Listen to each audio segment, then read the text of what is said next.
Good morning. Good morning, good people. Good morning. Good morning. Hey, Tiffany. How are you this morning?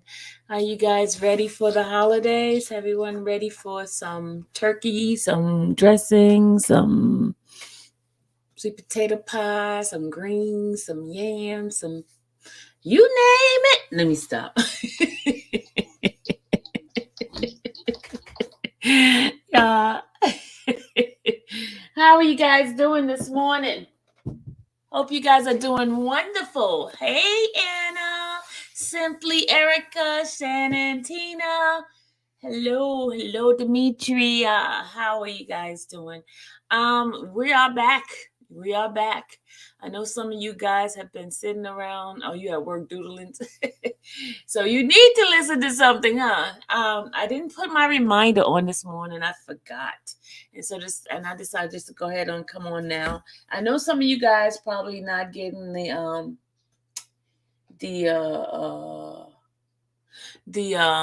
reminders, so I apologize for that because I think the reminders come on when I do a reminder to come in. So hopefully I'll be able to get this out and done today. If not, I'll put the reminder on for tomorrow. So just remember, I come on about 10:30, 11:30, between that time, between those hours, so it could remind you guys that I'm going to be finishing the book. Remember, the next book we're going to be doing is on Brooke Shield. And so you bored at work, Shannon? All right, okay, guys, I'm going to give y'all a little thing. So remember, we're on chapter 8 of the book. Those who want to know the name of the book, it's called Down the Rabbit Hole. Holly Madison is written and read by Holly Madison. It's Down the Rabbit Hole. If anybody is interested in getting it, you can get it yourself. But in the meantime, I'm having it read to you guys on Audible. So anybody is interested in doing that, you can. But since we have this comparison that we're doing with Robert's case, remember, Mr. Hugh Hefner was never charged with anything. Never, no accusation was been brought against him. He never had to go to trial. He never was accused of the Mann Act. But if you see the similarities of what was being charged with Robert Sylvester Kelly, you will see that Mr. Hugh Hefner did the same on a higher scale. In fact, the similarities is really, really deep. In fact, he's way worse than what Robert's been accused of. Well, was convicted of. Hugh Hefner had underage girls at his house all the time, and those people all say, "Oh, he never had any underage." Yes, he did, guys. I have a lot of proof of that, and I'm going to bring it to you guys on a bigger scale. All right, so without further ado, we're going to be on chapter 8 of Down the Rabbit Hole by Holly Madison. All right, so gotta give credit to the book owner. Could someone please put my disclosure up? Please, my disclosure. I need the disclosure up so I can start the book reading. Disclosure, please. Disclosure. I do not own the rights to this and also the yeah, definitely. It's simply Erica said the underage girl was in the magazine. Yeah, you had Brooke Shield taking pictures. She was what?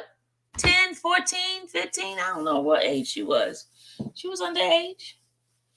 Quite a few of them was underage in that mansion. And remember, they used to have those Hollywood parties, and those people was messing with those young kids. Come on now. Let's get with it. Somebody please put my disclaimer. It's not disclosure, disclaimer. Yeah, she was 12. Thank you, Eric. She was 12. There was a lot of people. Thank you. Heal the land.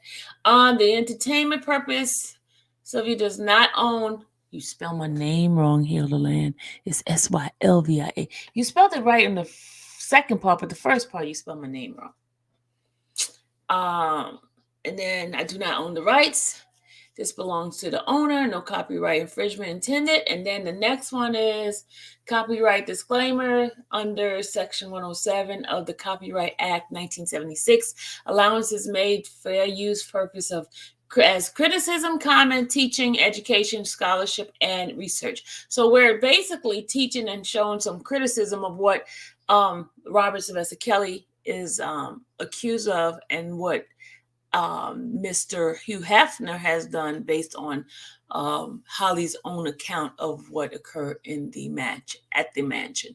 All right, so I'm going to continue with the reading, and we're at chapter 8. Those who have been listening, and I'm going to turn this up so you guys can hear it. And here we go, chapter 8. Chapter 8. We're all mad here. I'm mad, you're mad. How do you know I'm mad? Said Alice. You must be, said the cat, or you wouldn't have come here. Lewis Carroll, Alice's Adventures in Wonderland. Would you say that Kendra is growing up at the mansion? Posed Jerica, the young, freckle-faced field producer sitting across from me. It was 2005, and we were in the mansion's game house filming my first set of one-on-one interviews for a new unscripted E-series spotlighting Hef, his 3 girlfriends, and our lives inside the mansion. The question completely caught me off guard. Don't get me wrong, I was excited at the prospect of doing a television show. Day-to-day life was so monotonous that I welcomed any sort of change, opportunity, or even that chance at fame I had once hoped for. But at the time, reality TV still had a pretty negative stigma. My time at the mansion hadn't been all that rosy, so I was anxious about what the show would entail. Naturally, this particular question set off a siren in my head. No, I wouldn't say that, I said, a bit more defensively than intended. It sounds gross and inappropriate. Besides, she's 20 years old. She's grown up already. It's not like we really had a choice when it came to doing the show, so all that anxiety was really for naught. Once Hef approved the idea, it was full steam ahead. No one even bothered to ask our opinions about filming the show, even if it was just a courtesy. Trophy girlfriends are better seen and not heard. And what did I really expect? At the mansion, it was always Hef's way or the highway. We weren't given a choice in the nudity aspect of the show either.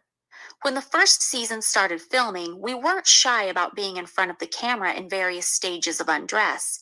We knew everything would have to be blurred out in order to air on television, and the cameramen shot us from creative angles to avoid landing any nudity on the show. Halfway through the first season, though, someone must have realized that nudity could be shown in foreign television markets and on DVDs, so getting as much nudity as possible on camera became a priority. No one ever consulted the 3 stars of the show when it came to this issue, and I wasn't aware of the change until after it had been put into effect. As intelligent as he is calculating, Hef saw the series as an opportunity to capitalize on the new genre of television that was sprouting up and, once again, reinvent the brand while bringing in a fresh audience to Playboy. And the needs of the brand always trumped those of the girlfriends. It was understood that if we chose to continue living at the mansion, we had to agree to be featured on the series. I've always been a private person despite my public life, so I was worried about the repercussions. Would Hef feel the need to bring in more girlfriends for ratings? Would the spotlight bring out our worst? Would producers try to stir up drama among the 3 of us? Jerica waited patiently for me to fill the silence, probably hoping I would break. After all, she is an adult, I said, rounding out my thought. I had shown up for the interview intending to look as wholesome as possible, wearing a pastel print button-up dress shirt, my hair pulled back into a ponytail with newly cut bangs, and very light, fresh-faced makeup. Despite my years of acting classes, I'd never watched myself on camera being myself. When we finally screened the first episode months later, I was absolutely horrified by my appearance. I looked so dour on camera, realizing that the corners of my mouth naturally turned down when I spoke. I looked washed out. Moving forward, I would take to caking on makeup like a beauty pageant contestant and grinning ear to ear for every interview. Well, I just meant that she's young and sort of like the kid's sister, Jerica continued calmly. The suggestive remark struck a chord with me for a few reasons. First off, I was only 26 years old myself at the time. Given the relationship I was in, I didn't really feel like age should matter. We were adults and free to date whomever we chose. Let's be honest, our dramatic age difference wasn't an uncommon question, but Jerica asked it in a way that made me feel like there were ulterior motives at play, like she was using some sneaky backdoor approach to get me to say something I didn't intend to. If I say that, it makes it seem like he's a pedophile, and that's just gross, I said point blank. No sense beating around the bush. Second of all, I hadn't seen an episode pieced together yet and was still pretty untrusting of the process. Were they going to paint Hef as this villainous, predatory man? Part of me was still protective of him. Hindsight offers many luxuries, but in that moment, I was still clouded by the fantasy that Hef was my boyfriend. The idea that one of his girlfriends is still growing up feels wrong, I explained more politely than before, aware of all the eyes currently on me. Okay, fair enough, said Jerica. She continued to the next question, lobbing me a softball. What do you see life like 5 years from now? Mechanically, I jumped into my spiel. In 5 years, I would love for it to be just me and Hef, I said, smiling and trailing off into my standard response. I was a part of Hugh Hefner's publicity machine and made sure that everything I said publicly was what I thought he would want me to say. Part of me wanted to please him, but mostly I was terrified of being reprimanded or losing favor by simply saying something he felt was off color or didn't paint him in the godliest of lights. This was hardly my first dalliance with press interviews, so I had most of the answers down pat. I think the growing up question struck a nerve even deeper than I cared to admit. Frankly speaking, I've always been pretty uncomfortable by Hef's fascination with extremely young women. He was obsessed with women looking as young as humanly possible. Everything, absolutely everything about that skeeved me out. Jerica's needling pushed some button to cause all this subconscious crap to surface, but luckily I was still tucked safely into my corner of denial and quickly repressed the thoughts. How do you feel about the 9 o'clock curfew? Jerica asked, resting her chin in her hand. People were always fascinated by the curfew. As I've said, I was a homebody anyway, and little did outsiders know that the curfew was hardly the worst thing about mansion life. Like a robot, I happily went back to my Hef and Playboy friendly responses, the hard questions dodged for the day. Though The Girls Next Door marked a sudden change in Bridget's, Kendra's, and my lives, the series wasn't created overnight. Throughout 2004 and early 2005, different entities had expressed interest in developing a Playboy Mansion reality show.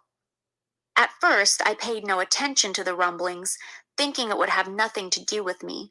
The ideas that were being thrown around didn't center on the girlfriends. Ideas surfaced like growing up Hefner, what life is like as Hugh Hefner's son, or upstairs, downstairs.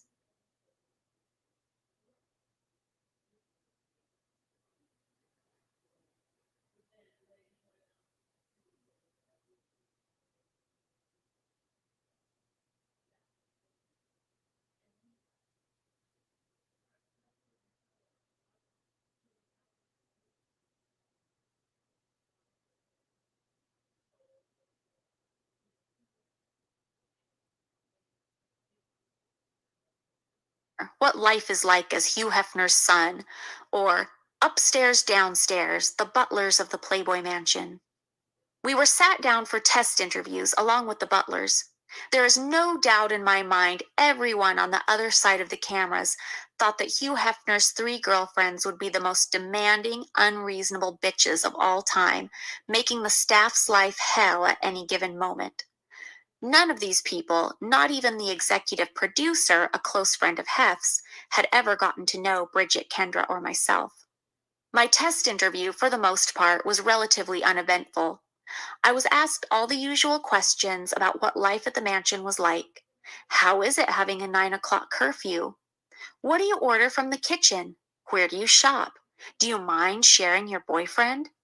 And I, like the drone I had become, answered all the questions with the same rote, dry answers I gave everyone else. The 3 repressive years I had spent at the mansion had drained all the personality out of me anyway, so I'm sure I sounded like a robot. Then I was asked a question that threw me for a loop. When did you first realize you were beautiful? I started a bit, taken out of my hypnosis by an out of the ordinary question. I never did discover I was beautiful, I snapped. I made myself beautiful. One of the head producers would later say to me that this answer led him to believe that they had something with the girls, and maybe there was more of a story here than just, how do butlers deal with demanding, spoiled bitches while naked playmates are running around them all the time?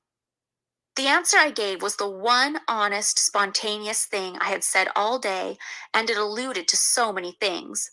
One, that I had been conditioned to believe that I was not beautiful. Two, that I was possibly entirely composed of plastic surgery. I wasn't, I stopped after the nose job. And three, that there was a little more going on in my head than most people would assume, that I was in on the joke. It was finally Lisa Berger, then president of programming at E, who suggested she would like to see what life at the mansion was like through the eyes of the girls, a Dorothy and Oz kind of take on the Playboy world. I was torn on whether or not to be excited about this project. I had come to LA wanting to be an actress. My newfound lack of self-esteem had made me crave fame for fame's sake. I'd started taking hosting classes, hoping to make it in any way I could. Acting, hosting, modeling, whatever. The one thing I hadn't considered was reality TV. Despite my hunger to be in the spotlight professionally, I've always been a very private person. Even before I moved into the mansion, I changed my last name, in part to protect my family's privacy should I become known. Even the small amount of notoriety I had already gained from being one of Hef's girlfriends made me extremely uncomfortable. Being a part of a bimbo harem was not what I wanted to be famous for. On one hand, exposure on reality television could lead to many opportunities, perhaps even something that could give me some pride, some financial security, and maybe even enough confidence to leave one day. On the other hand, the drama demanded by a reality show could turn the mansion back into the snake pit it used to be during the Mean Girls days, on and off camera. The prospect made me anxious and depressed. I was also scared of being lumped into a blonde bimbo stereotype.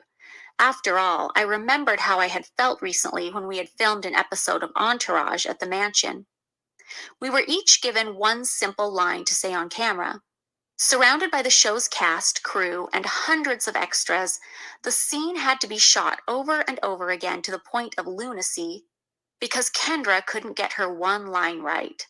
I was beyond mortified and prayed that the floor would just swallow me up.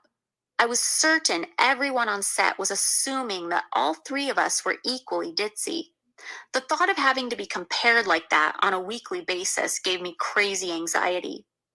There were days I woke up, sat at the desk I had added to the vanity area, and just felt like falling to the floor because I felt so depressed. Though it is completely obvious to me now why I felt so dark, believe it or not, back then I was stumped. Don't I have everything I want? I asked myself. The mean girls were gone, and life at the mansion was easier. I was slowly saving up a little money, and I was living in the lap of luxury. Of course, to keep myself from really losing it, I was completely ignoring the fact that anyone who was part of an old man's harem and treated like a brainless idiot would be depressed.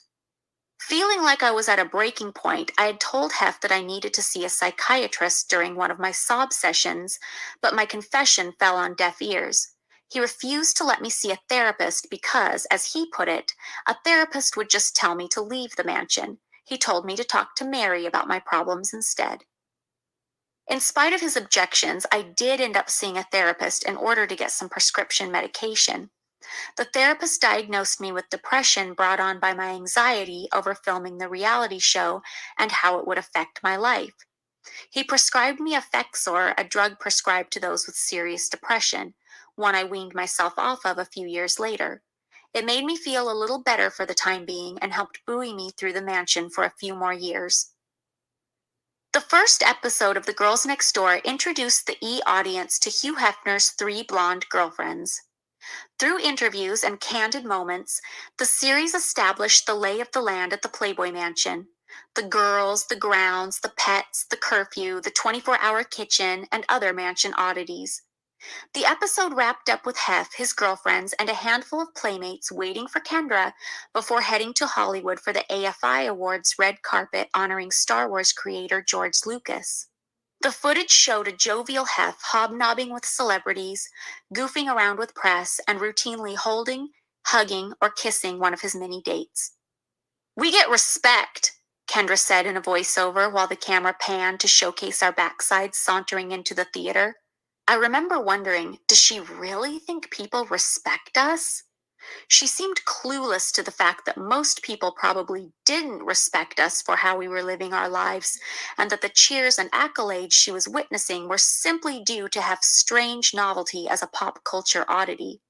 I, on the other hand, was probably too aware of the negative ways in which we were perceived, and this awareness made me paranoid. In fact, I let it get to me so much that I became even quieter and more withdrawn than I had been before. "We've decided on your characters for the show," Hef told me one day when he had run across me in one of the secretary's offices going through Polaroids. "Really?" I asked, curious as to what he meant. "Kendra is the one who wants to have fun, Bridget is the one who wants a career, and you're the one who cares about me." His delivery made it clear that the decision had been firmly made and that there was no room for argument. While caring about someone is certainly a positive thing, I was troubled by the limitations of our characters. Couldn't we actually be who we are? Multidimensional people who have different interests, passions, and goals? Sure, Bridget wanted a career, but what about me? I couldn't want one too? Apparently not.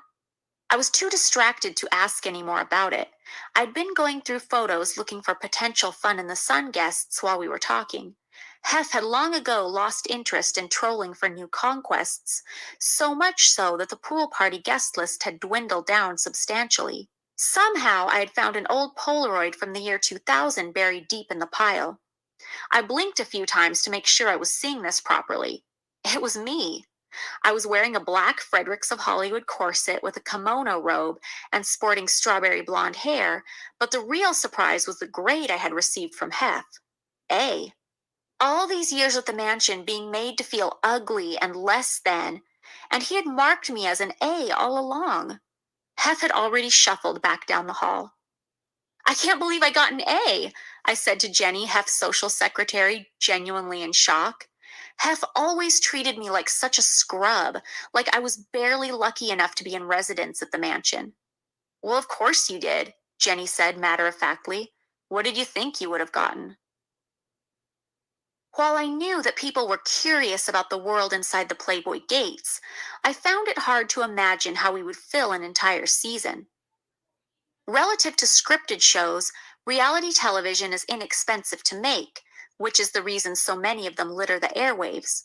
I hate to burst anyone's bubble, but in order to get the most for their time and money, producers typically map out episodes in advance based on schedules and then determine what could make for potential plot lines. While our crew initially filmed us at all hours hoping for some of that legendary Playboy spontaneity, they eventually learned that mansion life didn't quite live up to the hype after countless hours and probably thousands of wasted crew dollars were spent filming the most mundane moments of our lives. Finding interesting things for us to do proved more difficult than anticipated. Contrary to popular belief, I couldn't just tote a film crew with me around town. Producers had to get permission from every store, restaurant, beach, and salon in Los Angeles we wanted to film at. Everything requires some sort of pre-approval. And what the hell would this season even be about? Soon, I realized Hef had a plan. The second episode focused on two prospective playmates that were staying in the mansion's guest house. After having dinner out at Geisha House in Hollywood, where Hef had his own fried chicken meal brought in and prepared by the mansion staff as usual, Hef called Bridget, Kendra, and me into his room to talk to us. "I can't promise it, but you're going to shoot a cover and I'm going to put you in the magazine," Hef said. It was, in many ways, a defining moment in my life. After 4 years living there, I was finally going to fulfill my long-held dream of being in Playboy magazine. And he just said it. The words fell off his tongue like the most ordinary of small talk while standing crunched into the corner of his bedroom entry surrounded by a handful of crew members. It was so unceremonious a delivery that we needed a moment to process the news. We were utterly blown away. Kendra's mouth dropped to the floor and she appeared catatonic for a good 60 seconds. I screamed so loudly I was certain the dog I was holding had gone deaf, and Bridget looked as though she were going to burst into tears. This man, who had conditioned us to believe we were good enough for his bed but not his magazine, just made our dreams come true. It was well within his power all along, but he was finally saying we were worthy. It was validating and exciting all at the same time. Still, we were extremely skeptical, particularly Bridget and me. We had been at the mansion for years and had been browbeaten to believe we just weren't Playboy material. In the episode, Bridget revealed through a stream of tears that she had auditioned to be a centerfold years earlier, but didn't make the cut. Hef had basically told her it was never going to happen. "I'll believe it when I see it," Bridget said through a forced smile during her one-on-one interview. It was a small window into what was really going on inside Bridget's and my heads. Earlier in that same episode, you heard me rattle off the same canned answer I'd given for years about whether I wanted to be in Playboy. "People assume that I came here wanting to be a playmate and that that's my goal," I said. "The choice is extremely clear to me. I would much rather be Hef's girlfriend. Hef and I are so much in love. That's not even a comparison to me." But just because I valued being Hef's girlfriend didn't mean I still wasn't dying for a pictorial. In fact, the two things had become intertwined in my mind. Since the 50s, all of Hef's main girlfriends had appeared inside or on the cover of Playboy, except for me. And by this point, it was humiliating. People would always ask me why I wasn't featured in the magazine, and I felt the need to make excuses for it by convincing people that somehow I was special because I wasn't. Hef was keeping me for himself, I would explain. What else was I supposed to say? My boyfriend thinks I'm ugly? My shock and joy was genuine when Hef revealed that we would be shooting for the magazine. None of us expected it, so the reactions the cameras caught were absolutely sincere. I'll give the man this: he knew what made for good TV. He also knew the importance of good timing.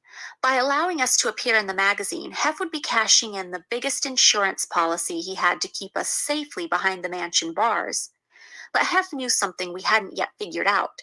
The show was positioned to be a runaway hit for the network, so he no longer needed the magazine as a guarantee.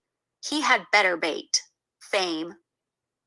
The debut season's arc revolved around our feature and possible cover. It wasn't until about halfway through season 1 that shooting began for the pictorial. Hef allowed us to choose between the two staff photographers for our pictorial, Arnie Freitag and Stephen Wada. For years, I had seen countless Playboy photo shoots come through Mary's office, and I absorbed every detail from conception to execution, from the first click of the camera to the ink on paper. I was so excited to finally be a part of that process myself. You would think that dating the magazine's editor-in-chief would have afforded me a sort of security and confidence before shooting the pictorial, but it was the total opposite. We couldn't have been any more anxious about the ordeal. We were way more nervous than just some random girl plucked from obscurity and thrown into a shoot.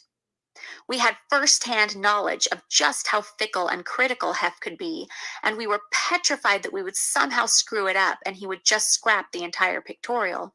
After talking to a handful of playmates, I decided that we should go with Arnie. While Steven is an extremely talented photographer, he worked best with more experienced models who knew how to move in front of the camera. Arnie worked best with rookie models, those straight-off-the-farm girls who needed help posing every inch of their body. When you haven't done much of it, modeling can be quite a clumsy sport. Kendra, Bridget, and I needed help squeezing our 3 bodies into an 8.5 by 11-inch frame while looking as amazing as possible. The day of our first shoot, I was absolutely ecstatic. We were told to arrive to the mansion's bathhouse in the morning for hair and makeup, wearing nothing but a robe and slippers. Tight clothes and shoes would leave lines on the body, and we couldn't have that. I couldn't believe I was finally getting the full Playboy beauty treatment. For years, I had watched girls transform into these glamorous creatures with the help of the expert editorial beauty team. Even with my weekly allowance, I would have never been able to afford the beauty team Playboy magazine used. In the early days of Hef's 7 girlfriends, it was standard practice for the girls to call in the Playboy Glam Squad before evenings out and large parties. By the time I arrived on the scene, these were the kinds of lavish expenses that Hef had cut back on. Sure, we would occasionally head to the salon before a red carpet event, but we had never yet experienced the creme de la creme. The Playboy Glam Squad was legendary. It comprised some of the best artists in the industry, and they didn't come cheap. The ultra talented Kimberly X did my hair and makeup. Full, barrel curled, platinum locks with a bronzed face, defined cheekbones, thick black eyeliner, and carefully drawn lips. From the neck down, we were expected to be in top physical shape. The only help we were given in that area was some baby oil mixed with bronzing lotion to give our skin a smooth sheen. I was over the moon with my reflection. I mean, I actually looked like the girls on the pages of Playboy. First, we shot a series of clothed setup shots, which included a shot of the three of us hula hooping on the great lawn in bathing suits. It was mostly intended to warm us up before diving into the deep end, naked, but they ended up coming out great, and one of the shots was published. The next setup had us in sexy cocktail attire standing in front of Hef's limo in the mansion's main driveway. After a few minutes of shooting, Hef appeared on set to join us for a few snaps. How cute, I thought. He wants some behind the scenes shots of our shoot for his scrapbook. Finally, it was time to begin shooting our nudes. By that point, we'd each become considerably more relaxed in front of the camera. As Arnie positioned each of us along the rocks in the mansion's infamous grotto, we were all laughing and goofing around. It was easily the best time the three of us had together in what felt like months. When Hef came out to check on the photos, he was so happy with the results that he added a last-minute setup for the three of us in the bathhouse shower. It was already pretty late in the day. The shoot had gone longer than intended, but I couldn't get enough. The crew began setting up a final shot, but Bridget was scheduled for school. She had a final exam for one of her classes that she couldn't get out of. Apparently, her professor didn't qualify shooting a Playboy pictorial as an acceptable reason to miss class. After a few minutes debating whether or not she should just skip, which would have resulted in a failing grade, Bridget dashed off to campus for her test. Truthfully, it didn't feel odd shooting without her. I knew they wanted a lot of content to choose from, and we still had the rest of the week to finish our pictorial. As far as any of us knew, a Bridget Kendra or a Holly Bridget setup could have been on the books for the following day. Plus, shooting with just 2 girls was much easier than trying to arrange 3. With wet hair and perfect makeup, Kendra and I playfully lathered each other up with sponges and bubbles in the tropical rock shower. Because it was one of the easiest sequences, it resulted in some of the sexiest shots of the entire pictorial. The following day was hands down my favorite.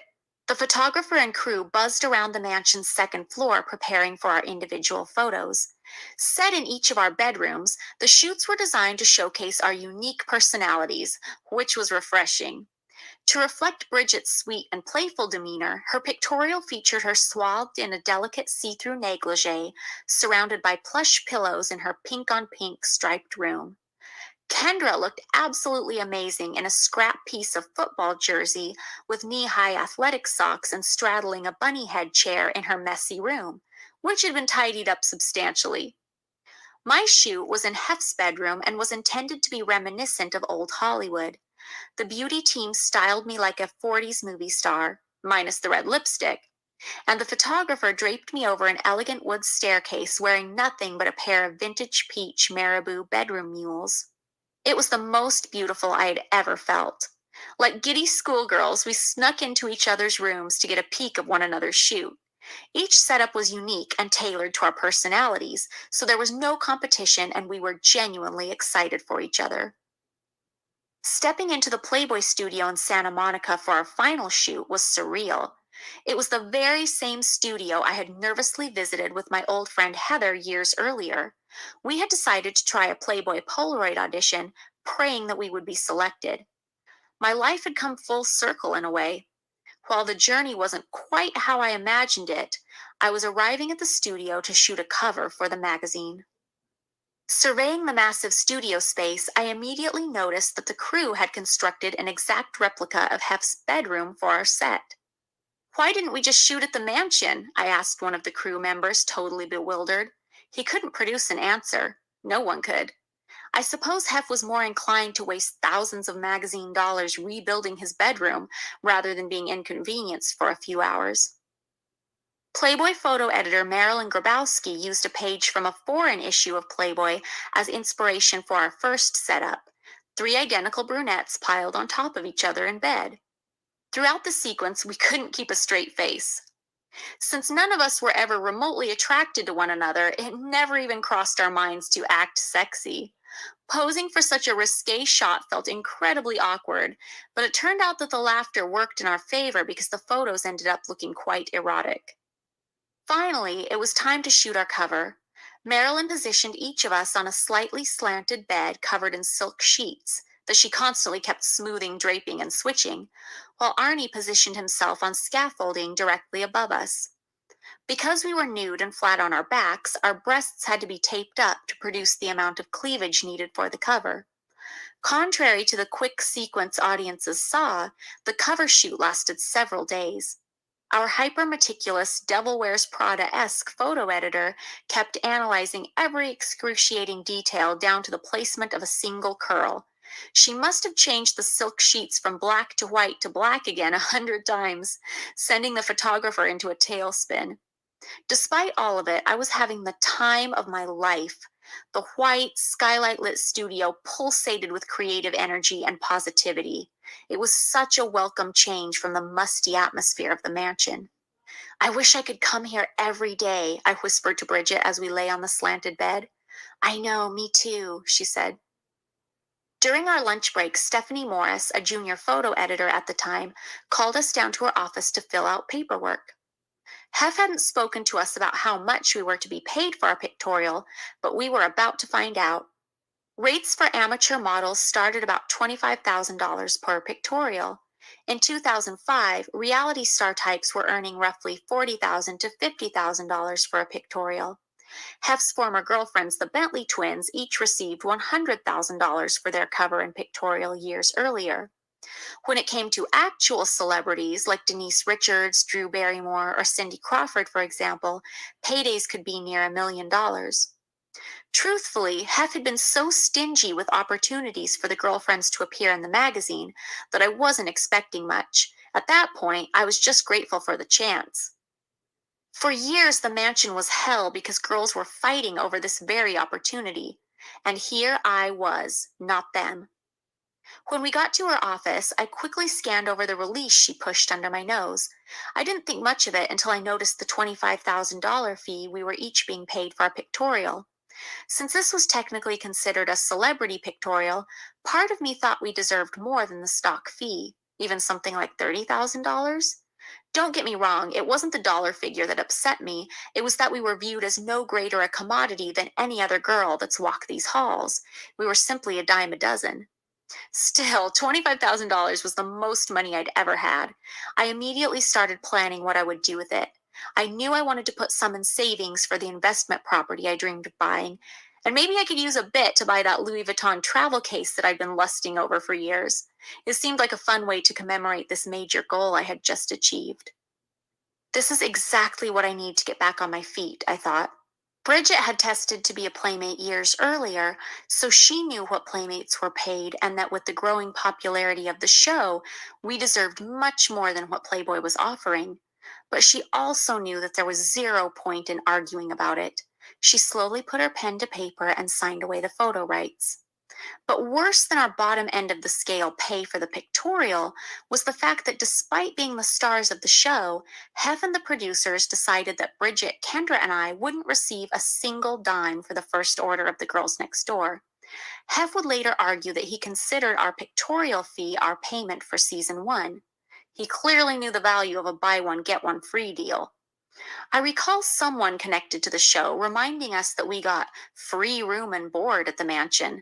This guy clearly didn't realize the heavy price of this room and board, how restricted our freedoms were, and all that was expected of us. While the filming on the first batch of Girls Next Door episodes was wrapping, Kendra had finally gathered the courage to bring the issue up during a meeting the three of us had with the show's highest ranking producers. "Shouldn't we, be getting, paid for doing the show?" she asked nervously. It really was a valid question, and she broached the topic in a delicate way.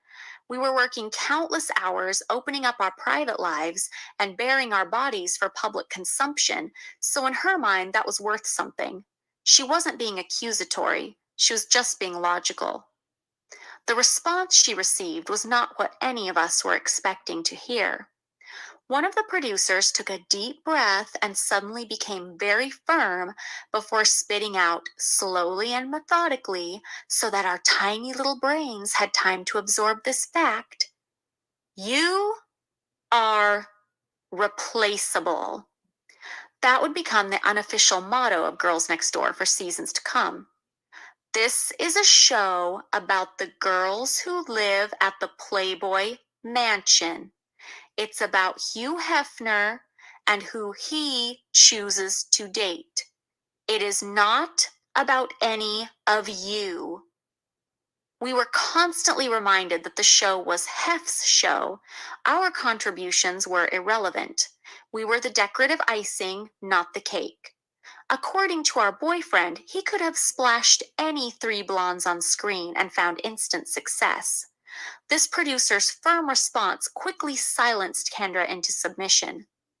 In the days and weeks following the photo shoot, I routinely stalked Mary O'Connor's office looking for the Playboy Brown book, a mock-up of an upcoming issue for Hef's approval made from thick brown grocery bag-like paper. I'm a self-proclaimed super snoop, so I spent hours lingering around her desk hoping to get a peek of our pictorial. Eventually, my persistence paid off. As it appeared on the show, we were all oh so naturally sitting in a circle on the floor of Bridget's room when Hef came in to present the book to us. In actuality, Bridget and I spotted the book in Mary's office one afternoon and quickly flipped through it to get a first look at our feature. When we finally saw it, we weren't as thrilled as we could have been. Physically, we looked great. The photography, lighting, and makeup that Playboy used at the time was so flattering, very little retouching, if any, was needed. Even back then, most people assumed that the women of Playboy were mainly a product of Photoshop, but that wasn't the case with most of the pictorials. Kendra would eventually request to have her labia photoshopped out of one of the pictures where her legs were in the air, but that was about it. Years later, Playboy would auction off that brown book, complete with Kendra's crotch circled in Hef's red pen. So much for not having that out there. But it wasn't what we looked like that bothered us, it was which photos were selected. The large opening shot just so happened to be the picture of Bridget, Kendra, and me in our sexy cocktail attire, with Hef plastered right between us. Remember those brief few clicks he casually wandered into? Maybe it's just me, but I'm not so sure men picking up the magazine would be all that turned on by a septuagenarian man front and center. We quickly realized that none of our individual looks had been chosen, the one piece of the pictorial that could differentiate us from one another. The steamiest photo in the feature was a full-page photo of Kendra and me in the bathhouse shower. Like I said, at the time we didn't think anything of the extra shots, but looking at it in context was quite different. This was one of the largest photos in the pictorial, and it was very clearly missing one-third of our group. Needless to say, Bridget was upset. I'm certain Kendra or I would have felt slighted as well, but Bridget had dreamed of becoming a playmate even longer than Kendra or I had, so she took this quite personally. On the show, Bridget returned from class already worked up over the shower ordeal. On camera, she confided to her sister about how upset it made her to be excluded from the day's final setup and decided to speak with Hef about it. In the scene, viewers see Hef come to comfort Bridget, who is sitting on the floor playing with her cat. This is the exchange audiences hear. Bridget: "I know, but that's what I'm saying. Everyone would feel the same way." Hef: Okay, absolutely. Let me see what I can do. That isn't exactly the toughest one to do. It's a shower and hair." Bridget: "I know, but I just feel like saying something makes me seem ungrateful, and I'm not." Hef: Listen, I know how important all of this is to you. I'll figure out some kind of solution, honey. In real reality, events didn't play out that way. Bridget didn't discuss the shower sequence with Hef until after we saw the brown book, and long after the pictorial shoot had wrapped, which was why Kendra appeared so agitated at having to shoot again. At the end of the episode that aired, people can clearly see the two shot of Kendra and me in the brown book when Hef is showing it to us. The photo that went to press was the shot of the three of us in the shower. Bridget was sensitive about how her reaction would be perceived, so she told producers she wished to speak to Hef off camera and asked that they respect her privacy. The crew preferred to film everything as it was happening, but they eventually agreed that Bridget could speak to Hef off camera. Reality producers love to find loopholes, though. Both Bridget and Hef were still mic'd when the conversation took place, so the post-production crew dubbed their private dialogue over stock footage of Bridget and Hef playing with her cat, their backs towards the cameras. Oh, the magic of Hollywood. In the beginning, I have to admit that I didn't have a ton of faith in the process. I believed that everyone was pigeonholing us into their preconceived ideas of who we were, and the audiences would see right through the facade, or at very least, quickly become bored. Perhaps there's a reason I wasn't a reality TV producer in 2005, because there was most definitely a method to their madness. Nearly 1 million viewers tuned in to watch the premiere episode of The Girls Next Door. 1 million! Overnight, the show became this pop culture sensation. The network immediately upped the order from 8 to 15 episodes for season 1. Every Monday, we'd receive ratings from the previous night's airing, and every week they were higher than the last. Not only were audiences fascinated at getting a glimpse inside the wondrous world of Playboy, but also at meeting Hef's three girlfriends. Kendra, Bridget, and I wouldn't really grasp the scope of how major this was for years to come. For her part, Kendra was reality TV gold, especially in 2005. America was at the height of its obsession with dumb blondes. Paris Hilton and Jessica Simpson were among the most famous women of the time due to their airheaded antics on their shows The Simple Life and Newlyweds Nick and Jessica. On camera, Kendra was spontaneous, carefree, and brimming with those bumbling mishaps ripe for television. And let's just say, when it came to Kendra, none of those dumb blonde moments ever had to be scripted. On top of being the house cheerleader and the emotional anchor to our trio, Bridget was also the perfect attraction for more conservative viewers. With a serviceman brother, an adorable teenage sister, and deep-rooted family values, despite living at the Playboy Mansion, she connected with Middle America. I added some levity to the show. Despite being delusional about my relationship with Hef, I recognized many of the absurdities of mansion life, and audiences seemed to gravitate towards that.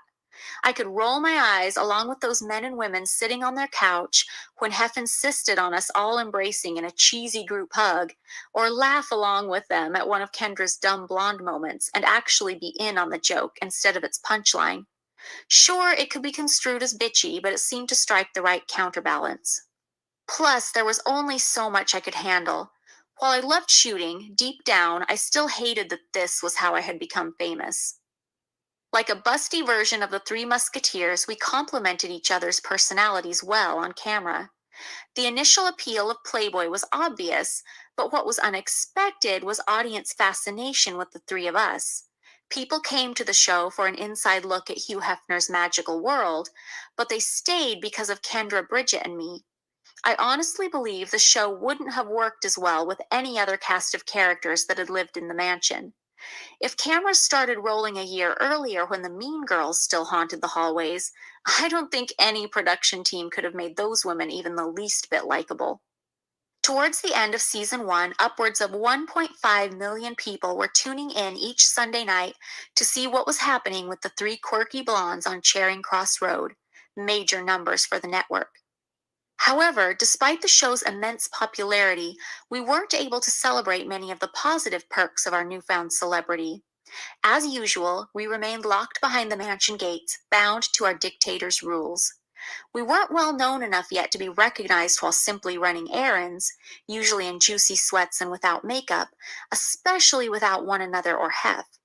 The club nights had slowed to a halt, and we weren't permitted to do any of our own press, so any fandemonium we experienced still seemed to revolve around Playboy and Hef. I never knew we girls had fans of our own until later into the series. But thanks to the internet, we were able to absorb the full scope of the criticism that spewed from countless online haters. In 2005, MySpace was still the most important social media site available and used primarily on personal computers. Who had a smartphone back then? These were the calm days before Facebook, Instagram, and Twitter became national obsessions. The term cyberbullying hadn't even yet been coined. While today most people are aware of the dangers of the anonymous taunting on social media, and many have been victims themselves, reading truly cruel remarks about yourself online from complete strangers was a form of self-torture that I wasn't quite prepared to deal with. My self-confidence was already fragile, so I took the vicious online attacks far more personally than I should have. Gold diggers, whores, sluts, stupid. We were called everything I had always feared I would be called for being a part of this group. When I would stumble upon a message board discussing the girls next door, not only did I feel hated, but also completely isolated.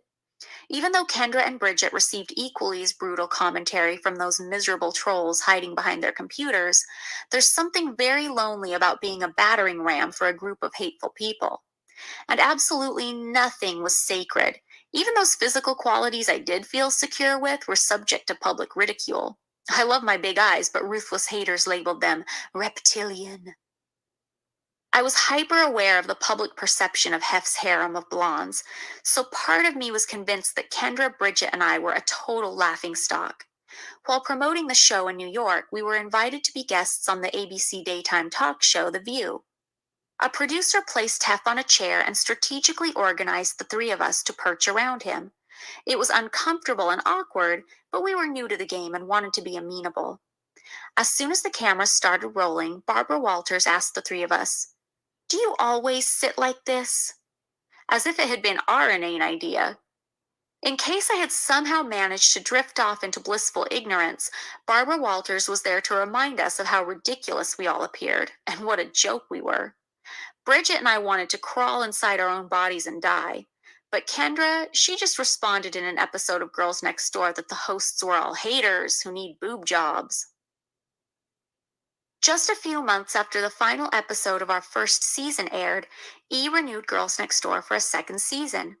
The premiere of the second season would end up scoring a 3-year ratings high for the network. In a way, I got what I had wished for. The fame for fame's sake I had grown to desire was now mine. It didn't make me happy, though. It was the emptiest kind of fame, not gained by producing quality work, but by being a curiosity, one of Hugh Hefner's 3 girlfriends. During the filming of season 1, a playmate named Cara Monaco had come to live across the street from the mansion at the Bunny House. Cara and I had become close friends over the year, and she even made quite a few cameos throughout the first season of the show. When 2006 rolled in, Cara was bestowed the highest honor a playmate can receive, Playmate of the Year. She was on the cover of the June 2006 issue and featured in a gorgeous Cinderella-themed pictorial. Of course, I was beyond happy for my friend, but I was also melancholy. Not only was a friend moving away, but her success reminded me of the dreams I had had when I moved in 5 years earlier. As Playmate of the Year, Cara would be graduating from the mansion and traveling the world for appearances and promotions. She was moving on with her life in the same way I had once hoped to do. At 27 years old, I felt positively ancient. It didn't help that with every batch of Playmate test shoots that trickled through Mary's office, I'd see memos on certain photos denoting a girl who was deemed older. "She's 28" was always something the Chicago photo editor, a male contemporary of Hef's, had to point out as if a prospective candidate was at death's door. After 28, according to them, a girl might as well put herself out to pasture. As production crews rolled back in to shoot season 2, I reluctantly decided I would do my best to accept my lot in life and aspire to one day be the only girlfriend at the mansion. After all, that is ultimately what I wanted, wasn't it? Chapter 9. It's It's rather curious, this sort of life. I do wonder what can have happened to me. Lewis Carroll, Alice's Adventures in Wonderland. As The Girls Next Door continued on to season 2, everything got, well, better. Filming occupied most of our days, so our evenings were pretty quiet. With all the attention Hef was receiving from the show, his ego was fully satisfied. He felt both famous and relevant again, and therefore didn't need to drag us out to nightclubs twice a week so the adoring public could ogle him. That was a huge relief for me. Not only was I sick of nightclubbing and drinking, but with the club nights now off the schedule, the post-club bedroom ritual also went out the window. It was definitely an unexpected bonus. It was the first time Hef's girlfriends could say, "We don't sleep with him," and it would actually be true. Surprisingly, even though sex was out of the equation, Hef seemed happier than ever. I guess there is something Hugh Hefner loves more than sex, and that's fame. Needless to say, for me, sex was never the highlight of the relationship. I was more than happy now that our evenings were spent eating dinner in bed while watching The Sopranos, or with Hef fretting over a Sudoku puzzle while I did a crossword. We were like a typical old married couple.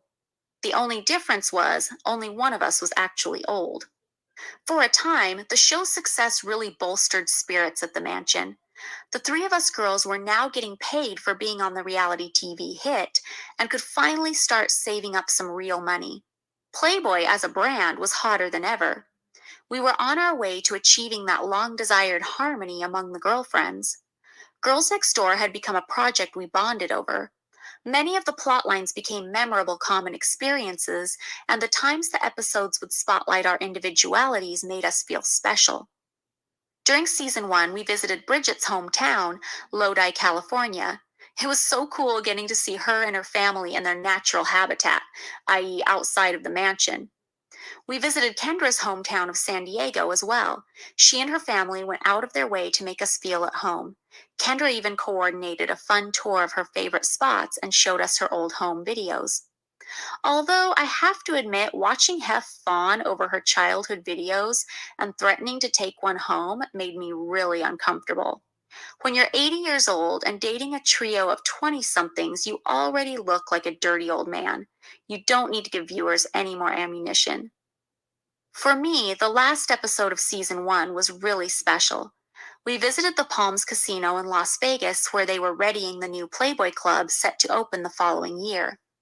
Knowing what a fan I was of the bunny costume and of Roberto Cavalli, who had designed the new bunny ensembles for the club, Playboy PR tapped me to model one of the new prototypes in a fashion show, along with several playmates. Not only was I able to wear this amazing costume, but I was able to do it without the other two girlfriends. It was one of those small instances where I could feel like I was my own person. I savored the moment, and it became one of my all-time favorite episodes. Less than a year after our first magazine appearance, Hef ordered our second pictorial and cover for the September 2006 issue. The cover would be on stands as season 2 premiered, and I even got to develop the concept. I sketched the idea out on a cocktail napkin while at a Dodgers game. Taking the notion of the girl next door literally, the cover showed the three of us peeking through a white window with frilly drapes, and it became the first time the magazine photographed a corresponding back cover, which naturally was a view of our butts as we were peeking out the window. Both images were shot simultaneously to ensure continuity, and while this time we were finally able to star in individually themed shoots, it was mandated that the other two girls appear in the background of each. We still felt frustrated that Hef seemed to think we were only worthwhile as a threesome, but it turned out that casting us as a team wasn't making us jealous and turning us against each other. Instead, it was turning us into a team in real life. Just like the first shoot, we had a blast modeling together. Being in the magazine was a dream come true for all of us, so being able to do it again was icing on the cake. But just like the first time around, Bridget's emotions started to get the better of her. She began to feel like the photo editor, Marilyn, was singling her out and nitpicking every detail. If there was a hair out of place, it was Bridget's. If someone needed to move, it was Bridget. It kept up like this for most of the shoot. Eventually, Bridget reached a breaking point and needed to take a moment in the makeup room. Surprisingly, Kendra went in to comfort her and put her in a better mood. I couldn't have imagined that happening a year earlier when things had been more strained between the three of us. We had made huge progress with our friendships. Other changes were afoot as well. Prior to the show, we'd almost never traveled. Hef was a creature of habit that despised any sort of variation from his routine. Once he finds a comfortable one, he's bound to stick with it for at least the next few decades. So when we learned that the second season would see us not only on multiple trips to Las Vegas, but also on a 2 week long European getaway, we were flabbergasted. Paris, London, Cannes, Barcelona, Munich, Rome. For us, it was unheard of. It was on these trips that Bridget and I finally found something we had in common with Kendra. We all loved sightseeing. The three of us were very different, but we all came from working class backgrounds. I think at one point we each believed that moving into the mansion would give us the opportunity to see the world, but the truth is we rarely left our neighborhood. After a while, we gave up hope that we would ever travel. Now that Hef knew the world was watching, he had to be the playboy everyone believed he was. We were finally getting the experience we thought we had signed up for. It was the opportunity of a lifetime to be able to travel around the world in style, so we didn't waste a single minute. From Pompeii to the Paris catacombs, Bridget and I were checking things off our bucket lists left and right. Kendra said she felt like she was finally learning about history for the first time in a way that made it feel real. The three of us were up at the crack of dawn trying to pack in as many outings as we could before Hef finally rolled out of bed and started his day, usually afternoon. He would join us for a few of the landmarks, mostly for filming purposes, but he was more interested in doing press and attending parties in his honor than in seeing the sights. The second season rounded out by celebrating my and Hef's 5-year anniversary. Bridget set up a dinner party in the living room, transforming it into a replica of one of my favorite restaurants, the Melting Pot, complete with their signature fondue pots. I couldn't believe 5 years had passed since I moved into the mansion. A half-decade of my life had been sucked into the Playboy vortex. I think a lot of people would look at being together for 5 years as a turning point, I said to the interview camera, an empty smile on my lips.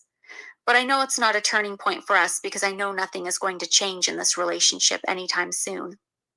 When we all gathered around the table for our anniversary dinner, because it could never be just the two of us, I presented Hef with the sort of sap-filled greeting card he adored. I'd even scribbled the pet name Puffin across the top. As he read it aloud, I burst into tears. Hef put his arm around me and gave me a kiss on the head. He was positively glowing. Not only was he surrounded by a bevy of beauties, the cameras were also there to catch this public display of affection. I tried to play off my outburst as having been touched by the romantic moment, and I think most people bought it, but in reality, I was crying because of what a farce this whole thing was and how stretched thin my nerves were at that moment. Hef reading off the flowing words of love from the card reminded me again what a joke this whole situation was and made me feel like I had missed out on my chance to ever have anything real with someone, to ever meet a man who really deserved a card like that. I had sold my soul to the devil and felt that there was no way out. As the show continued to grow in popularity, we became more and more valuable to both the network and the brand. We even got to have a tiny bit more say in what kind of things we filmed. "Do you like it?" shouted a network exec, referring to the holiday-themed episode we had just seen a cut of called There's No Place Like Home. The mansion was in utter chaos as executives, along with a few hundred other of our nearest and dearest, descended onto the grounds to celebrate E's upcoming season, which consisted of the season 3 premiere of Girls Next Door and the premiere of Ryan Seacrest's first produced series, Paradise City. "Yeah, I think it's really fun," I replied with a big smile as the party buzzed on around us. "People are going to love it." I had been angling for a Christmas episode since season 1, but the producers had always refused. Holidays were a big part of mansion culture and one of the few breaks from the otherwise monotonous life there, so we looked forward to these large-scale events. Historically, seasonal episodes hadn't performed well in reruns, which the network ran a lot of. During those years, you couldn't turn on E for more than a few hours before bumping into the three of us, and the execs understandably didn't want to air a Christmas episode in July. Just then, Hef appeared next to me. Seacrest had arrived, and network execs and upper management were clamoring for his attention. Earlier that year, Seacrest agreed to a hyper-lucrative mega deal with the network and was quickly christened E's resident golden boy. Hef grumbled under his breath something about how E would never have been able to afford Ryan if Girls Next Door hadn't been so successful, before shuffling off towards a nearby table, expecting me to follow. Hef had become obsessed with the show. When Girls Next Door was first ordered, he wasn't particularly eager to make many appearances.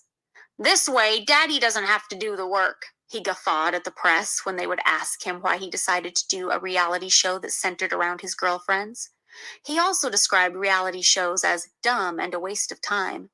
His tune changed as soon as he realized just how popular the show had become. Suddenly, it became imperative that Hef have a substantial scene in every episode.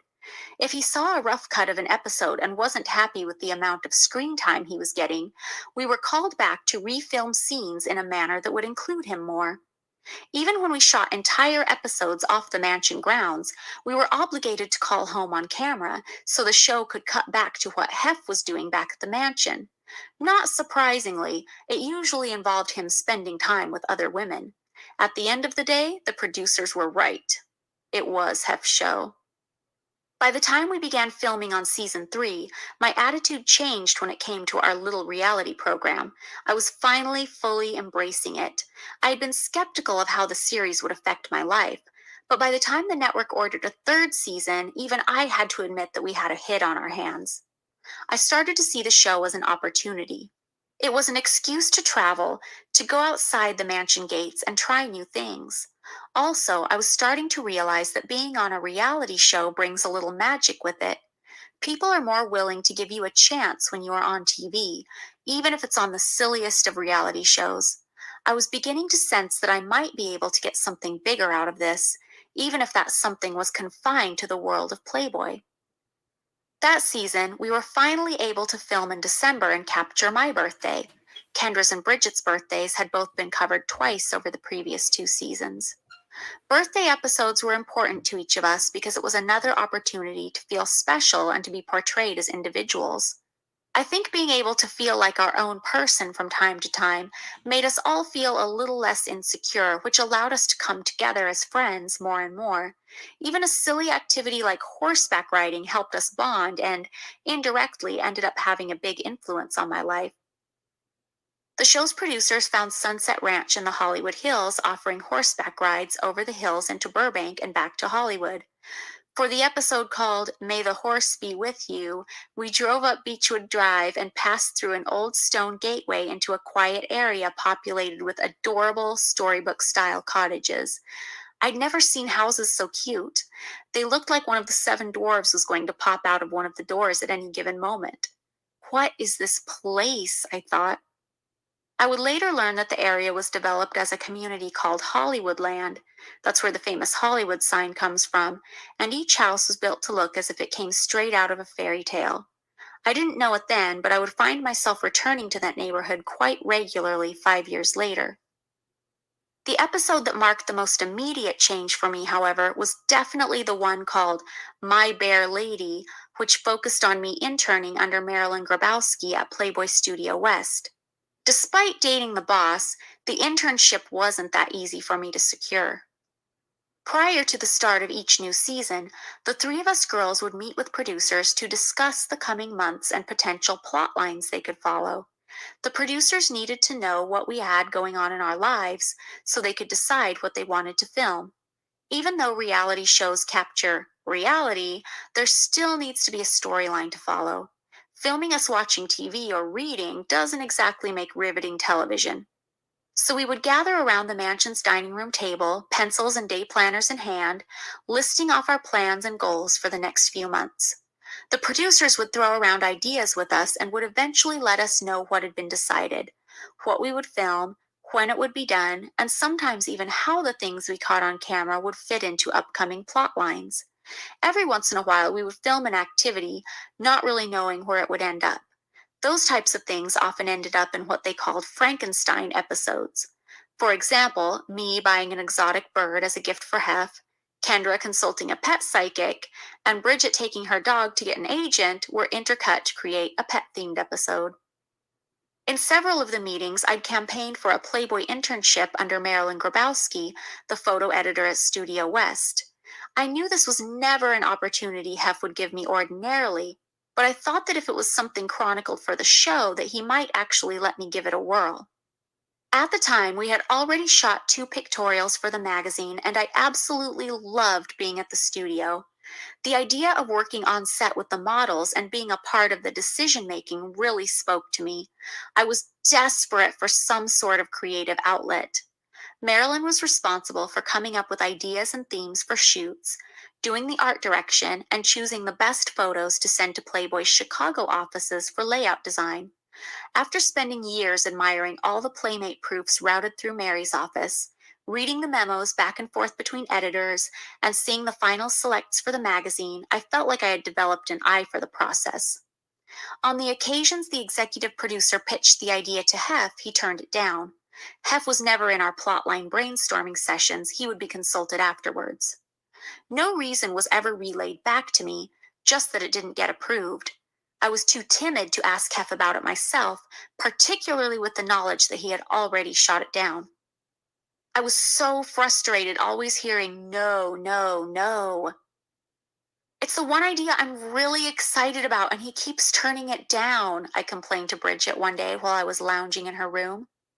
Not only was I the quietest, least outgoing cast member, but my interests overlapped with Bridget's so much that I found it difficult to find plot ideas for myself.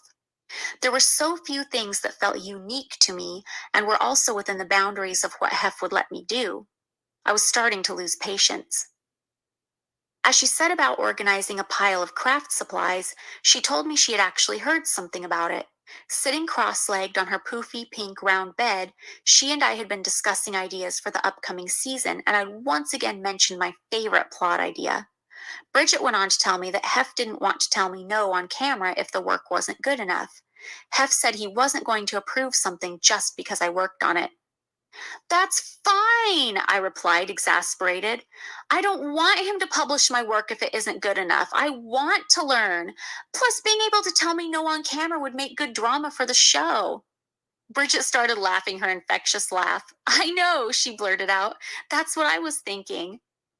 Despite being addicted to drama in real life, Hef was adamant that no real drama or negativity play out on the show.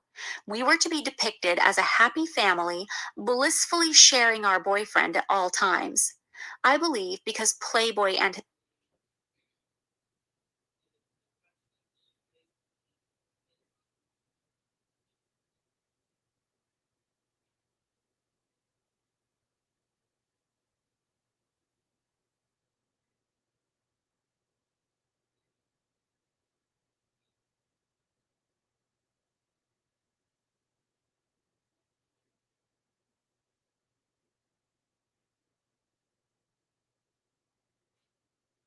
blissfully sharing our boyfriend at all times.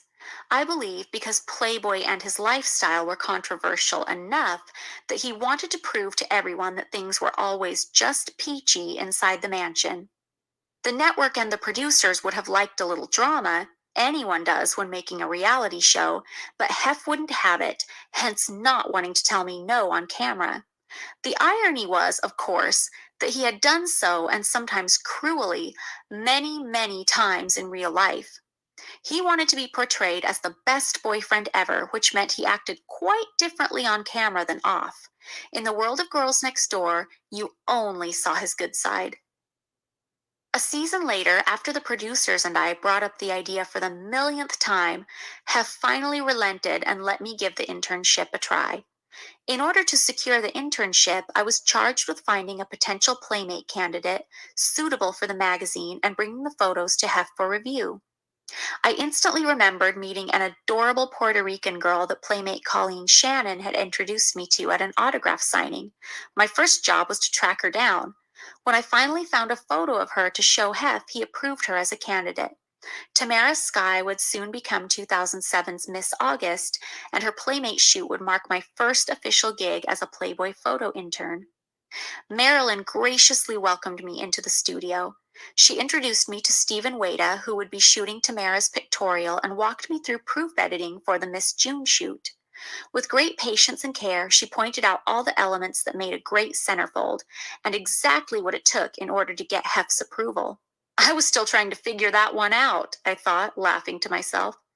It didn't take long before Studio West became my home away from home.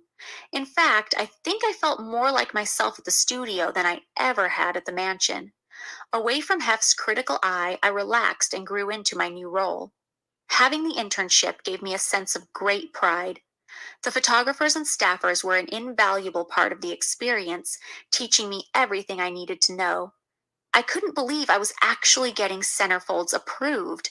I had been hearing for years that Hef was so picky it sometimes took weeks to get a finished centerfold. Not only did I enjoy the job, as it turns out, I was actually good at it too. Between my 9 to 5 at the studio and all the editing homework I was bringing back to the mansion with me, I ended up spending most of my time on the job, and I wouldn't have had it any other way. When Marilyn retired, I was promoted from intern and given an actual job with the title Junior Photo Editor. I was assigned to the upcoming Playmate shoots, and since I was the first editor to focus entirely on the Playmate of the Month feature, eventually I was given the title Playmate Editor. I was finally starting to feel like I had a purpose, like I had some use in the Playboy world. I wasn't just one of Hef's numerous blonde bimbos. My confidence grew for the first time since moving into the mansion. This job did for me what starring in a reality television show and becoming known worldwide didn't do. It made me feel good about myself. Having responsibilities, new skills to learn, and a creative outlet allowed me to slowly start coming alive again.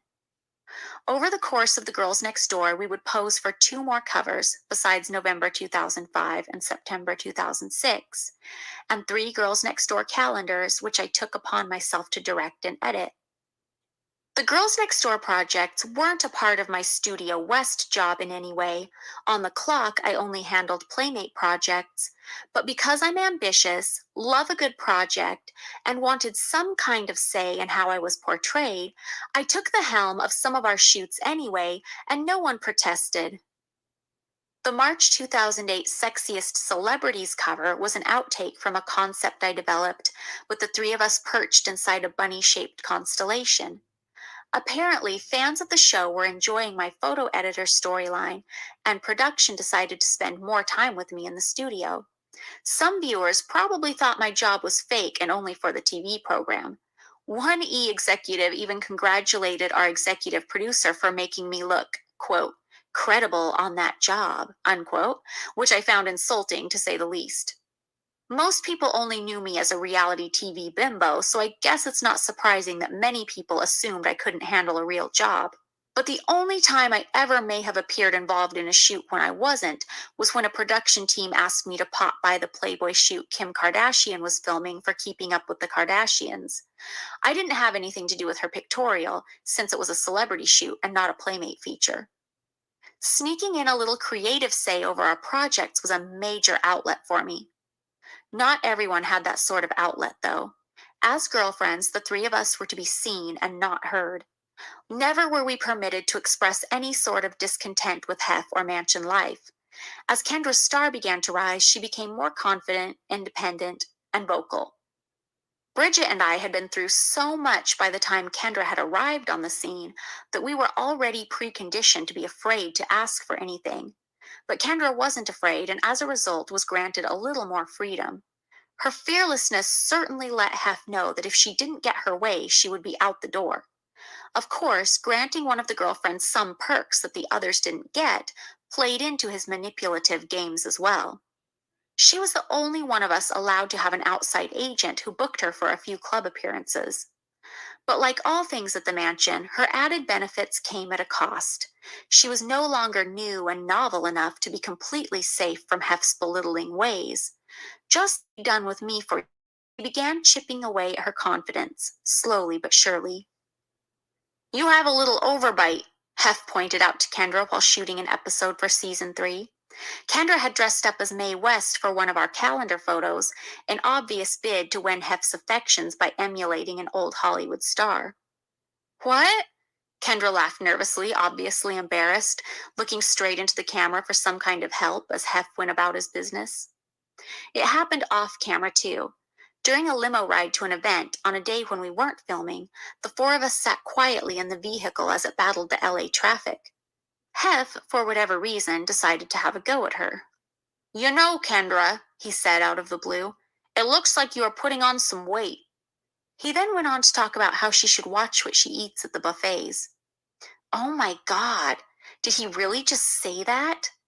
Kendra was athletic and never ever did she need to lose weight.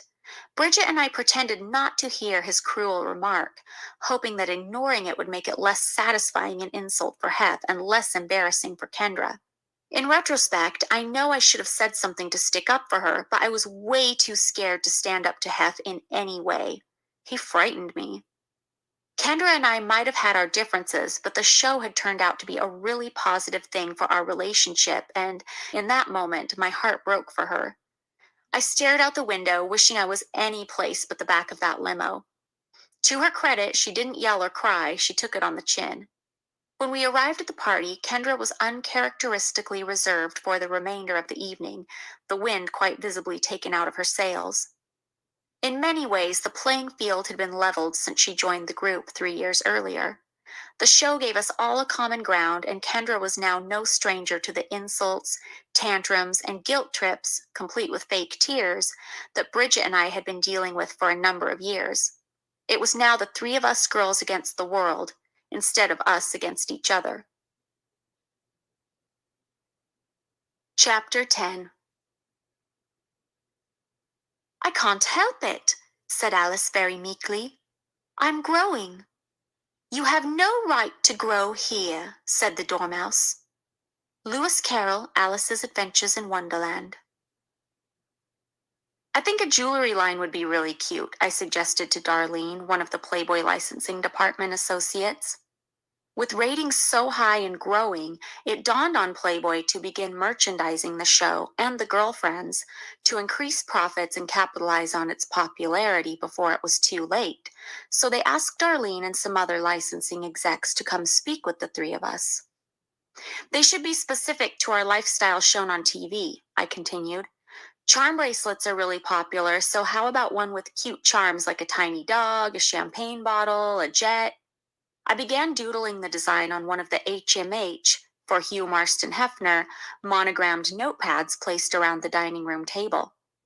That's a really great idea, she exclaimed, watching me draw the little trinkets on a large link bracelet. Wow, you can actually draw. At the time, the licensing department was one of the star money-making divisions of Playboy Enterprises. Playboy clothing and accessories had been popular ever since Sarah Jessica Parker wore a gold rabbit head necklace on an episode of Sex and the City. And for the first time ever, the show was single-handedly guiding Playboy into, dare I say, almost family-friendly mainstream status. Our show was packaged in such a way that, believe it or not, many adults were watching it with their kids. The series, though loaded with sexual innuendo, was so colorful and cartoony that it almost felt more Scooby-Doo than sexy. Girls Next Door merchandise was a natural integration. However, Playboy licensing was extremely cautious not to directly associate any one product with the Girls Next Door in order to avoid owing any sales percentages to the network, save for the Girls Next Door book, calendar, and the bobblehead dolls, all of which were things I pushed to make happen.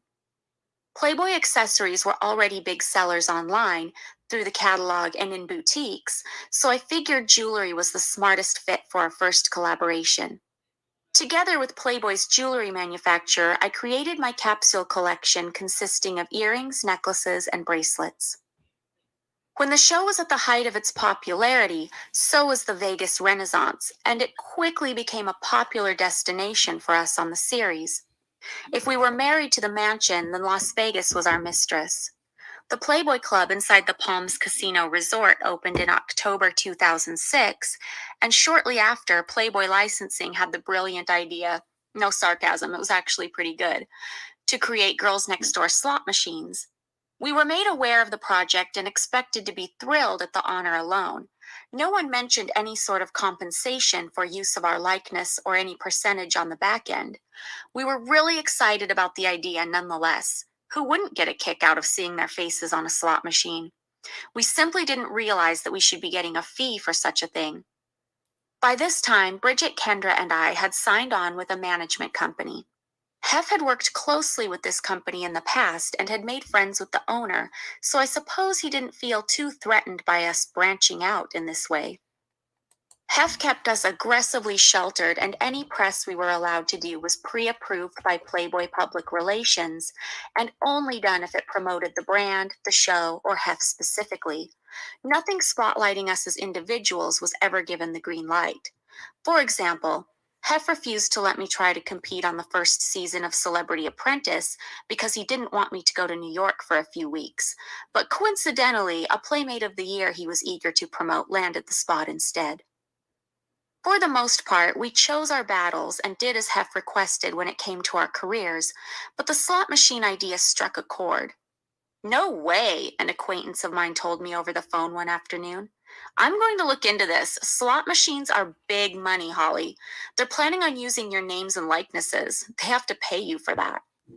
Shortly after the licensing department was approached about compensating us, the slot machine plans came to a grinding halt. It seemed insane to abandon it altogether, but it was never brought up again. Either there were too many hands in the pot to make it profitable, or no one wanted to concede to the fact that we should be paid for the use of our names and likenesses. God forbid they open up a can of worms by making us feel important, or put enough money in our pockets to feel independent. My last attempt at foraying into the world of Playboy licensing was a pitch for Bridget, Kendra, and me to create swimwear lines, an idea they were initially enthusiastic about.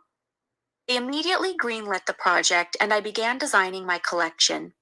It went far enough into development that samples of all my designs were manufactured. But one day, without any explanation, the project was shut down. Bridget, Kendra, and I were so used to defeat by this point, we didn't even question the decision. It was never mentioned again until one day I noticed the Playboy catalog on Mary's desk. I spun it around to face me and gasped. There she was, a sultry Sarah Underwood lying across the cover in a sleek, sophisticated black monokini with a tiny gold Playboy logo beneath the belly button. "What the fuck?" I whispered under my breath. "That was my design. Did Playboy Licensing actually go ahead and manufacture and sell my design without even letting me know?" Sure, it could have been a mistake since the same manufacturers that made the Playboy line made the Girls Next Door samples, and maybe Playboy even had the legal right to use my ideas this way, but it still made me feel like dirt. It wasn't about the lack of compensation. It was about feeling owned, like I was Playboy's personal property and could be walked all over like a doormat. I didn't even bother confronting anyone about it because I knew it was a losing battle. It definitely made me question my loyalty to the brand, though. As Girls Next Door went into its fourth season, I finally had the opportunity to take Bridget and Kendra to my hometown. We visited Bridget's and Kendra's respective hometowns in the first two seasons, and I had been lobbying to take the girls to Alaska for quite some time. Needless to say, it was a little more expensive to get to Alaska than to Lodi or San Diego, so it took a little time for production to come around. Hef even tried to throw a wrench in the plans when he made it clear that of all the places he had never wanted to go, Alaska topped the list. We were finally able to make the trip along with my mom and dad. Hef stayed home, of course. I loved taking the girls to Craig, the tiny town I grew up in, and to Ketchikan, the nearest city where my family and I used to go when we needed to buy something that Craig couldn't offer. There were only a handful of stores in Craig. Bouncing back and forth between islands on the tiny otter plane was an adventure in itself. Our plane broke down midair and the pilot had to make an emergency landing. This was one time Kendra was really afraid of flying. She had to have a few drinks before getting on our return flight. Alaska is rugged and not for everyone, so I appreciated that the girls were enthusiastic about the trip and made the effort to have a good time. The episode turned out to be my favorite of the entire series. One shot in particular stands out in my mind. The three of us took a moment to quietly swing on a swing set while the camera shot us from the ground, three dandelions of varying height echoing our three figures in the foreground.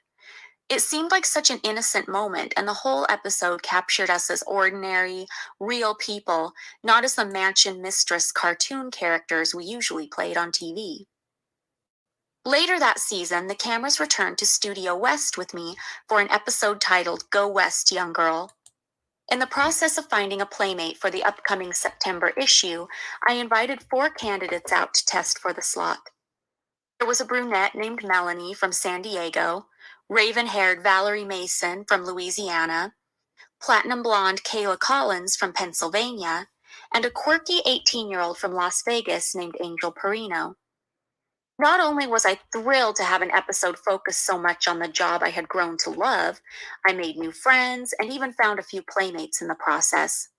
Valerie Mason, with her classically cute face, would end up being chosen as Miss September.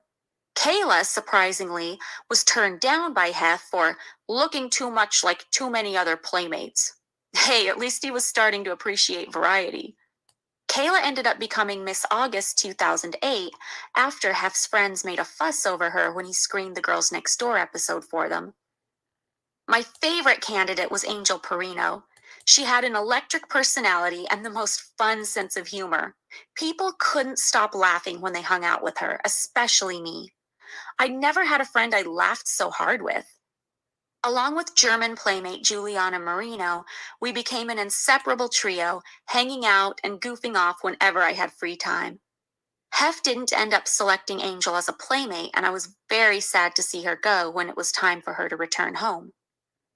My sister's wedding made up 2 episodes of season 4, Jamaican Me Crazy and Wedding Bells. I was surprised when my sister said yes to the idea of the Girls Next Door covering her wedding, but since she had planned a very small destination wedding in Jamaica, it turned out that she thought it would be a great way to share the celebration with all of her friends that couldn't be there. Bridget, Kendra, and I couldn't have had a better time. For whatever reason, Hef wasn't interested in attending, but I can't imagine his cranky, high-maintenance personality in laid-back Jamaica anyway. The 3 of us girls had an amazing few days at Sandals Negril, relaxing, ziplining, and exploring with my family. There was no drama, just a truly memorable trip and a beautiful beach wedding. I was the maid of honor, my sister looked stunning, and my family and 2 closest girlfriends were as happy as could be. Who could ask for anything more? Playboy could. Just before filming was set to begin on season 5, there was a mad rush to get Bridget, Kendra, and me under contract.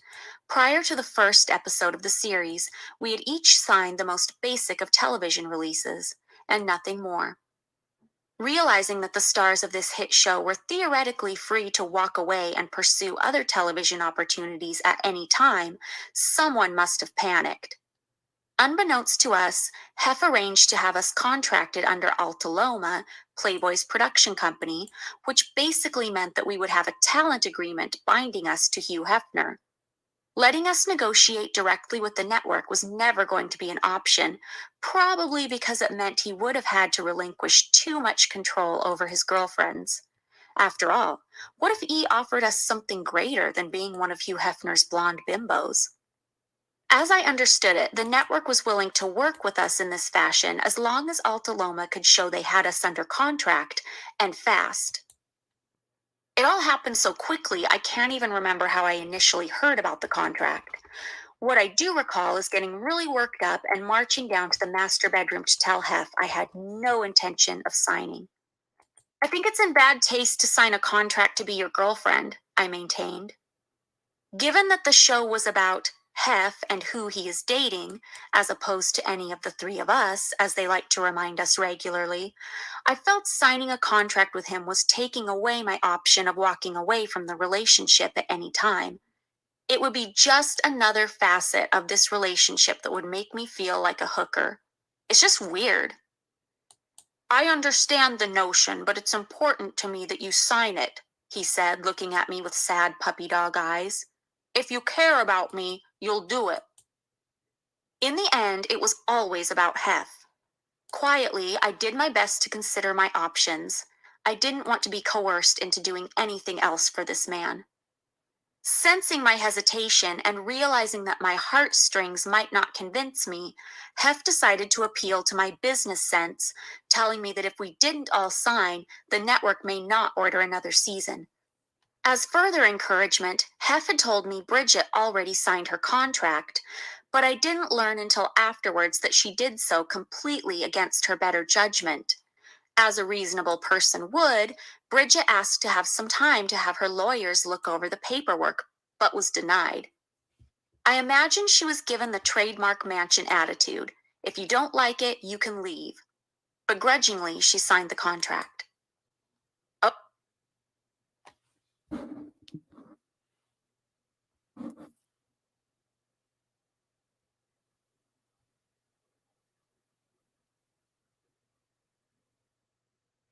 One second, guys. I got an incoming call. 1 second. 1 second.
Sorry about that, guys. That was my sister calling. I'm gonna have to finish this part off and then get ready to go on to go see her. Hold on a second. Let me just continue this, and then I'll be. I don't know. This is chapter 10, and it's another 41 minutes. What do y'all think? What do y'all think? Should I continue this later on? What do you think?